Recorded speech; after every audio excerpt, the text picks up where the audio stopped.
Assalamualaikum warahmatullahi wabarakatuh. Waalaikumsalam warahmatullahi wabarakatuh.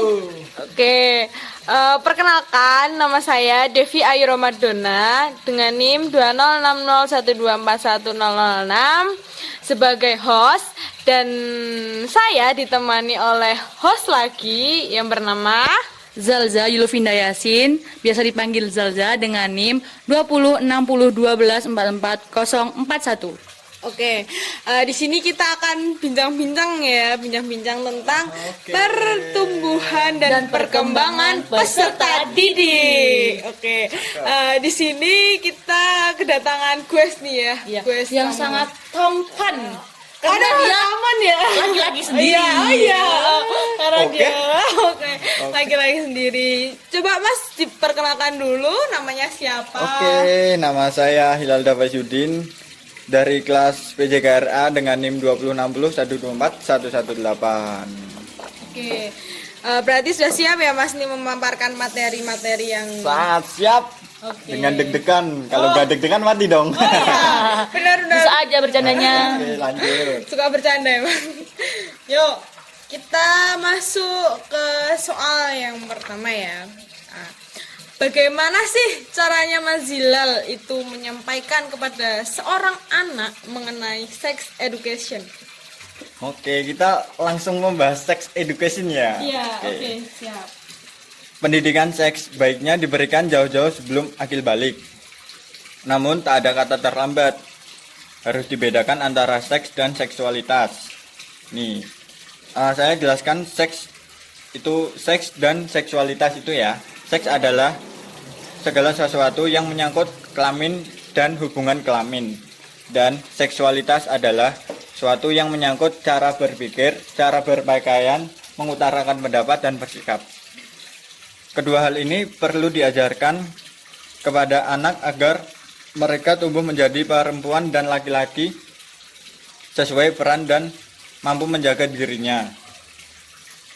Untuk ke anak remaja, sebenarnya zaman sekarang itu sangat mudah untuk diberikan. Kita dapat masuk kemana saja ini, kayak pintu Doraemon ya. Ya. Itu kemana saja.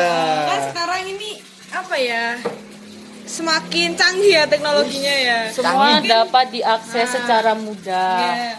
Mungkin kita tuh nggak perlu menjelaskan ke remaja tersebut. Mungkin dia sudah bisa browsing bagaimana sih cara apa namanya Mengetahui hal-hal tersebut. Yes, tapi dalam konteks itu ya hanya mengetahui saja gitu kan. Yuk, Oke, lanjut. terus lanjut ya. Dengan memperhatikan di berita media massa, banyak yang bisa dijadikan bahan diskusi terhadap anak. Misal contoh kasus pelecehan seksual terhadap dosen dan mahasiswanya yang baru-baru ini ramai itu ya. Beritanya. Setelah mahasiswa hamil dan ketahuan, aktivis perempuan berdemo menuntut si dosen.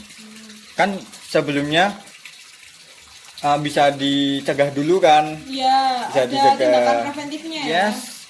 Terus coba ajak si anak melihat dari sisi lain, mengapa mahasiswi yang sudah remaja atau bahkan sudah dewasa bisa berkunjung ke rumah dosen lelaki sendirian. Bukankah itu tindakan yang beresiko, bukan? Iya. Sangat Mungkin memberi sebagai temannya umpan ya, gitu ya. Mungkin sebagai temannya ya bisa bertindak ya mungkin ya. Ya, tapi kita sih sebagai temannya mungkin kalau ada yang seperti itu kan kita juga nggak tahu ya, karena emang mungkin perginya diam-diam atau Dan hal tersebut dapat terjadi oleh orang terdekat. Iya, Seperti betul sekali. kakek, bapak, seperti itu. Memang kita harus selalu waspada ya. Walaupun dengan Waspadalah. orang-orang yang terdekat. Oke, lanjut. ya. Lalu ajak dia menghargai dirinya sendiri dengan berpakaian yang layak dan sopan sesuai keyakinan masing-masing. Kepada anak-anak saya yang teman-teman saya yang lelaki, saya menyampaikan sambil santai bahwa secara fisik mereka sudah siap menjadi ayah. Ya kan? Iya. Mereka punya sperma. Bener sih. Iya. Bisa membawahi sel telur perempuan. Mereka bisa menjadi ayah bahkan hanya dapat waktu 3 menit. Mohon maaf, saya cenderung lebih terbuka nih. Bahkan ke anak kecil sesuai dengan umurnya. Oke. Lanjut ya Mas. Lanjut ya. Lanjut. Ini kayak saya lebih ke cerita dulu. Oke. Jadi gini, tetangga saya itu memiliki anak bungsu dan dia tuh memiliki sifat yang kurang baik gitu Mas. Suka kabur-kaburan dari rumah. Bahkan Heeh. pas dia kabur tuh dia ngejual laptop. Takut banget lo, TBL Parah kan, gitu. parah kan. Nah, terus bagaimana menyampaikan ke anak tersebut supaya menjadi anak yang mau nurut gitu, yang apa ya, yang nurut sama orang tuanya lah seperti itu. Biar nggak kabur-kaburan Iya, lagi gitu kan. yang tidak menyimpang lah Yes. seperti itu. Ini ya, didikan itu bukan dadakan. Oh iya. Cakep. Aduh, jadi kan bukan dadakan ya. Oke. Kayak tahu bulan Iya. digoreng dadakan gitu. Lanjut, Oke. perlu proses. Untuk anak yang sudah lanjut dewasa, Ya. pengulangan merupakan proses reduksi. Demikian pula dalam pembentukan rasa tanggung jawab. Harus dilakukan komitmen bersama untuk pembentukan kebiasaan baru. Syaratnya anak setuju dan orang tua harus siap. Karena nggak mudah merubah pribadi yang sudah terbentuk. Berarti kayak memberikan peraturan, pengarahan serta kedisiplinan seperti itu ya. Itu secara bertahap ya, tapi ya Iya. bukan kesadaran diri anak sendiri yang diperlukan. Orang tua yang memiliki kekuatan inspirasi. Jadi orang tua tuh menjadi tokoh yang penting dalam, Memberikan motivasi dan dukungannya. betul sekali, sebagai inspirasi. Tidak ada namanya terlambat. Yang pokoknya tiada harapan setelah memberikan upaya pendidikan dilakukan orang tua dan gagal. Orang tua mengeluarkan si anak remaja dan membawanya bekerja, bukan ke tempat yang nyaman. Tapi tidak jadi anak buah kapal penangkap ikan, nggak bisa kabur, wong kan di tengah laut. Oke, bisa Mas Cakep. ya. Oke. Cakep. Oke, lanjut ya Nah, Mas. itu aja. Bagaimana sih caranya Mas Hilal itu agar kepercayaan yang kita berikan ke anak remaja tidak disalahgunakan oleh mereka gitu? Oke, saya jawab ya. Ya. Pertanyaan dari Mbak Devi, Ayu Ramadona. Bukan Mbak Anya. Oh iya, Oh iya, saya kan agak mirip dengan Mbak Anya ya. mirip sih, kukunya aja. Kukunya kan sama. Remaja akan merasa dirinya berharga jika dipercayai. Sikap saling percaya antara anak dan orang tua adalah modal besar dalam berinteraksi. Adalah kebijaksanaan juga jika orang tua tidak mengeneralisir sebuah perilaku. Ketika sesekali remaja berbuat kesalahan, berdamai dengan mereka akan membuat mereka lebih percaya diri, dan akhirnya mereka akan bisa mengontrol diri sendiri. Ada komitmen untuk saling mengontrol. Sampaikan pada remaja bahwa manusia punya kecenderungan untuk berbuat baik dan buruk. Kepercayaan yang diberikan dengan niat baik dari orang tua mesti dihargai dengan tanggung jawab. Salah satu bentuk tanggung jawab adalah komitmen untuk bersedia saling mengontrol antara orang tua dan anak. Kalau tidak dikontrol, bukan kepercayaan dong, tapi pembiaran atau pengabaian.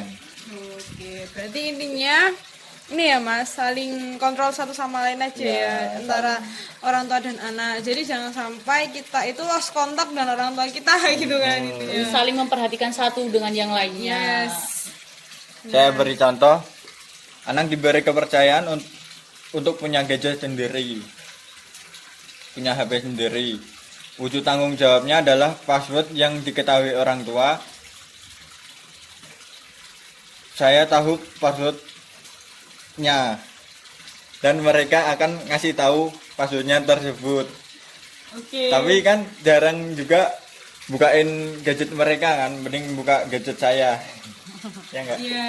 Berarti kayak lebih sering cross check hal-hal yang ada di handphone seorang anak gitu ya. Itu berarti harus sepele banget ya kalau kita tuh mengetahui password dari HP. Kan sekarang juga jarang ya kalau orang tua tuh tahu password HP anaknya itu sangat-sangat jarang ya. Mungkin Mbak Devi, enggak sih, kalau saya enggak di password sih untungnya. Mbak Jalja, Enggak sih. Soalnya kalau aku lebih terbuka, adikku aja tahu, ibuku juga tahu, tapi cuma handphone kan aku pegang terus. Iya. nggak ada akses buat ngecek juga kan. Oh, iya. Yang paling Mungkin penting pas tidur kan. Iya. Dulu sering sih kalau dulu. Oh gitu. Berarti Sering dicek dicek-cek, gitu ya. heeh. Bagus sih kalau kayak gitu. Berarti intinya pengontrolan orang tuanya itu berhasil lah Iya. kepada anak gitu kan. Lalu yang paling penting adalah membuat kesepakatan sejak awal. Kepercayaan di dalam hal apa aja, komitmen apa aja, bagaimana jika terjadi pelanggaran dan apa konsekuensinya. Jadi sejak awal sudah ada Memiliki dulu perjanjian seperti itu ya. Bukan ketika terjadi masalah orang tua menjatuhkan langsung hukuman. Balik ke jawabannya, kalau sering terjadi pelanggaran jangan melulu menyalahkan, koreksi bersama, mulai lagi sejak awal. Salah ulangin lagi. Oke. Bagus sekali ya Mas jawabannya. Mungkin ini sangat apa ya, memotivasi kita Iya, besok kan untuk sebagai orang tua yang baik itu bagaimana, pengontrolannya itu bagaimana gitu kan. Lanjut. Oke, lanjut ya. Untuk pertanyaan yang keempat nih, bagaimana cara menggali info yang lebih banyak dari anak yang anaknya itu pendiam atau introvert gitu ya, introvert. atau manusia yang cool, Oh, cool, so yang cool ya. sok cool gitu. Batuk cool. Aduh.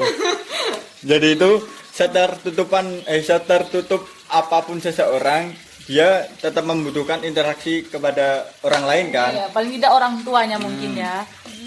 Hanya terasa nyaman yang akan membuat mereka berbeda bila menceritakan banyak hal. Perasaan diinginkan, dicintai, dan dihargai menjadikan orang yang cool ini lebih mudah diajak berkomunikasi. Komunikasi tidak sama dengan interogasi ya. Jadi jangan melulu minta dia untuk bercerita tentang dirinya. Berarti kita tidak boleh terlalu banyak bertanya tentang dirinya seperti itu. Terus ajak dia bercerita tentang apa yang dia bisa suka. Misalnya remaja ini suka komik tertentu nih. Biasanya kan anak-anak introvert suka anime, kayak suka Ya. kayak enggak lanjut. Oke, dia lebih suka itu ya, intinya tuh menghabiskan waktunya lebih sendiri itu iya. untuk diri sendiri gitu, entah membaca komik, membaca itu tadi, Wattpad, anime, iya. ya, Wattpad. Tapi kan itu juga itu ya, kalau kita nggak ada pengontrolan dari orang tua kan, Akan disalahgunakan. nah kan kalau menonton film juga ada ratingnya gitu kan ya, berapa plus gitu kan, kalau ya intinya berarti ke pengontrolan lagi, balik Iya, lagi kan ya Mas. Oke. Lalu minta rekomendasi dia tentang komik apa saja yang cocok buat saya misalkan. Terus mengapa komik ini bagus, siapa nggak pengarangnya. Siapa tahu memang dapat informasi lebih berharga, sekaligus membuka jalan komunikasi kan. Ada anak yang pendiam, nggak pernah mau gaul, nggak pernah mau berinteraksi sama orang asing. Iya. Terus pas ditanya apa tentang berbagai jenis beras, misal ditanyain tentang komik apa yang bagus, langsung ngoceh, nggak langsung keluar semua yang ada di otaknya itu. Jadi dia lebih menguasai gitu ya ini. Berarti dia akan berbicara bila hal tersebut sesuai dengan Keinginannya. keinginannya, apa yang dia ketahui Ya, seperti itu ya. betul. Mungkin dapat lanjut Mbak Devi. Ini pertanyaan terakhir ya Mas, pertanyaan terakhir. Sudah terakhir. Oke. Nah, Sudah lelah sekali. ini kan kita di masa remaja ya. Nah, di masa remaja itu kan biasanya ada yang bilang, ih saya nggak bisa nih bagi waktu gitu kan. Nah, suka khawatir aja gitu tuh melihat pola kegiatan anak sekolah yang zaman sekarang itu kayak paginya sekolah, terus siang sampai sore les. Nah, itu Malamnya tuh tipes. nah, itu kan takut nggak cukup ya waktunya untuk mendidik etika lah terutama. Kan kadang mungkin kalau semisal habis les itu kan tidur lah capek. Capek Terus gitu. kapan Tapi kalau bisa dikasih berdekat tahu dengan emosi orang tua bawaannya. gitu kan. Terus kapan lah intinya orang tua itu bisa berinteraksi gitu loh untuk mendidik etikanya gitu. Oke, saya akan jawab ya. Ya. Dengan membuat skala prioritas, mana yang primer, sekunder, tersier. Lalu selanjutnya dapat mengatur waktu, bikin komitmen, diskusikan. Lalu libatkan anak dalam mengambil keputusan, jangan mengambil keputusan dengan sepihak, dengan orang tua aja, bapak ibu atau ibu dengan anak.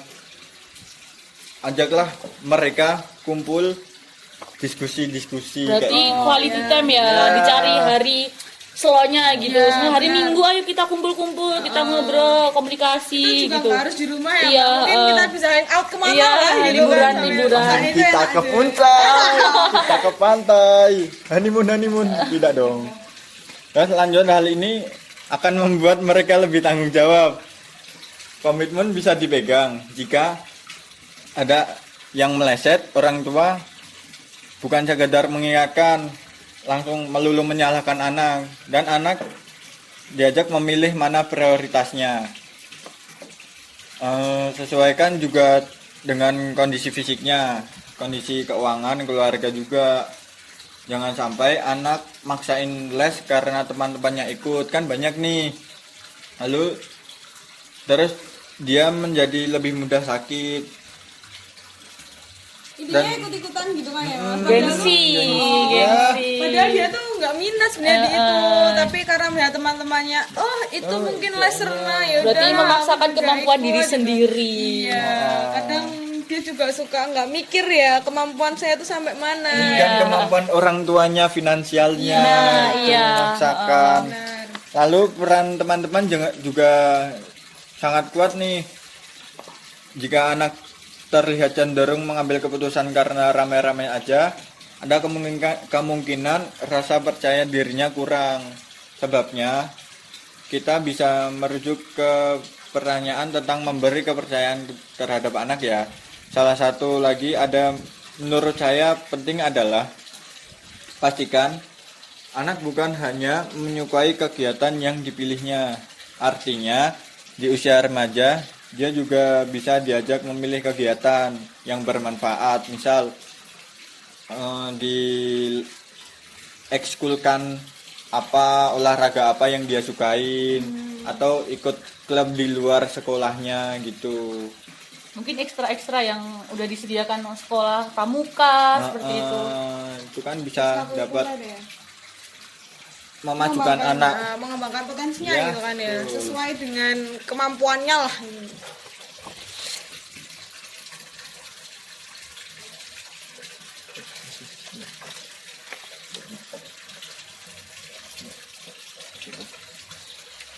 Jadi kan tadi udah memasuki pertanyaan yang terakhir. Berarti ini udah selesai, sudah finish nih Mas Hilal. Alhamdulillah, puasnya selesai.